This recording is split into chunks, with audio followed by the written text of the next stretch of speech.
Tea கடை kitchen சொந்தங்களுக்கு வணக்கம். இன்னைக்கு நம்ம சூப்பரான ஒரு கடலை உருண்டை வீட்டில் எப்படி செய்யலாம்னு தான் பார்க்க போகிறோம். இந்த கடலை உருண்டையை சின்ன பிள்ளையில நம்ம கடைகளில் வாங்கி சாப்பிட்ருப்போம். ஆனால் இப்போ கடைகளில் கிடைக்கிறது அதிசயமாயிருச்சு. இந்த கடலை உருண்டை பண்ணுறதுக்கு 1-2 டிப்ஸ் தான் ரொம்ப முக்கியமானது. அதை மட்டும் கவனமாக பார்த்துட்டு நீங்களும் உடனே ஈஸியாக செஞ்சிடலாம். இரும்பு கடாயை வச்சுட்டு நம்ம அதில் 1/2 கப்பு போல் வெள்ளத்தை முணுக்கின வெள்ளத்தை இதில் சேர்த்துறோம்.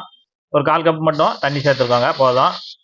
இப்போ நல்லா இந்த வெள்ளம் வந்து நம்ம வாங்கும்போதே கொஞ்சம் நல்லா சுத்தமானது, ஒரு அந்த அளவுக்கு நல்ல ஒரு தெளிவான வெள்ளத்தை வாங்கிட்டோம்னா நம்ம ரெண்டாவது வடிகட்ட தேவையில்லை. இப்போ அதை அப்படியே நம்ம வடிகட்டாமல் அப்படியே ஒரு 1/4 கப் தண்ணி ஊற்றி நல்லா பாகுவதம் ரொம்ப முக்கியம். நம்ம பாகுவதம் வர அளவுக்கு நல்லா வெள்ளத்தை காய்ச்சி எடுத்துக்கிடலாம். நம்ம பாகு நல்லா கொதிச்சு வெள்ளம்லாம் நல்லா கரைஞ்சிருச்சு. நல்லா கரைஞ்சி சுண்டி ஒரு பாகுபதம் வரணும். அந்த பாகுபதம் எப்படி வரணும்னு நல்லா ஒரு லைட்டாக ஒரு 2-3 நிமிஷம் போல் கொதிக்கட்டும். நம்ம அதை எப்படி செக் பண்ணணும்னு சொல்லிடுவோம். பாகு நமக்கு நல்லா இப்போ வந்து நல்லா ஹை ஃப்ளேமில் வச்சு தான் நான் பாகு ரெடி ஆகிட்டு இருக்கு. பாகு நல்லா இந்த அளவுக்கு சுண்டி வந்துக்கிட்டு இருக்கு. இப்போ நமக்கு பாகு ரெடி ஆயிடுச்சு. இப்போ அடுப்பை வந்து சிம் பண்ணிடுங்க. சிம் பண்ணிவிட்டு நம்ம செக் பண்ணிக்கலாம் பாகு எந்த அளவுக்கு நம்ம சரியாக காய்ச்சிருக்கோன்றத.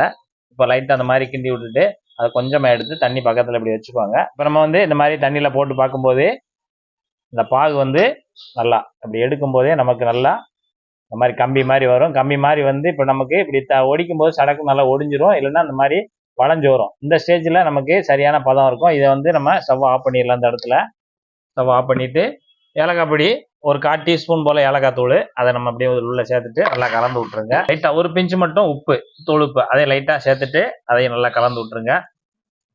இப்போ நல்லா கலந்து விட்டுட்டு இப்போ நமக்கு ஏற்கனவே நிலக்கடலை பருப்பு மெஷர்மெண்ட்டில் 1 கப் எடுத்துருக்கோம். 1 கப்னா கிட்டத்தட்ட ஒரு 150 கிராம் இருக்கும். கடலை வறுத்த கடுப்பு நல்ல சுத்தமான பருப்பை கடையில் வாங்கிட்டு அதை நல்லா தொலியை நீக்கிட்டு அதை மொறு போல இருக்கும். அதை அப்படியே நம்ம உள்ளே சேர்த்துடலாம்.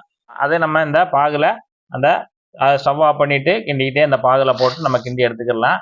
பருப்பு வந்து நல்லா கூடியமிட்டு அந்த சூத்த பருப்பு இதெல்லாம் இருந்துச்சுன்னா நீங்கள் அதை வந்து நல்லா சுத்தப்படுத்திட்டு இதில் சேர்த்துக்கோங்க. போட்டு நல்லா இதில் கிளறி கொடுத்துருங்க. இந்த மாதிரி கிளறி கொடுக்கும்போது நமக்கு அந்த லேசாக நூலாக வரும்.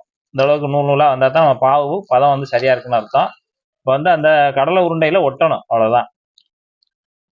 கடலை பருப்பில் வந்து பாகு நல்லா ஒட்டி வரணும். அதுக்காண்டி தான் நம்ம இப்போ நமக்கு கிண்டி ரெடி ஆயிடுச்சு. இப்போ கிண்டி ரெடியானோடனே இப்போ நம்ம உருண்டையை பிடிச்சிக்கலாம். லேசாக தண்ணி வேணால் லைட்டாக தொட்டுக்கோங்க, இல்லைன்னா நெய் அதில் லேசாக தொட்டுக்கிட்டு நம்ம தேவையான அளவு கொஞ்சம் சின்ன சின்ன உருண்டைகளுக்காக எடுத்துகிட்டு இந்த மாதிரி உருண்டையாக பிடிச்சிக்கலாம்.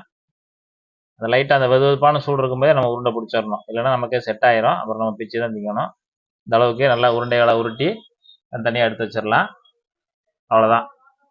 இப்போ இதே போல் இருக்கிற அந்த மீதம் இருக்கிற எல்லாத்தையுமே நல்லா இந்த மாதிரி கடலை உருண்டைகளாக பிடிச்சி தனியாக எடுத்து ஆற வச்சுருங்க. இது எப்படிங்க சாப்பிட்டு பார்ப்போம்.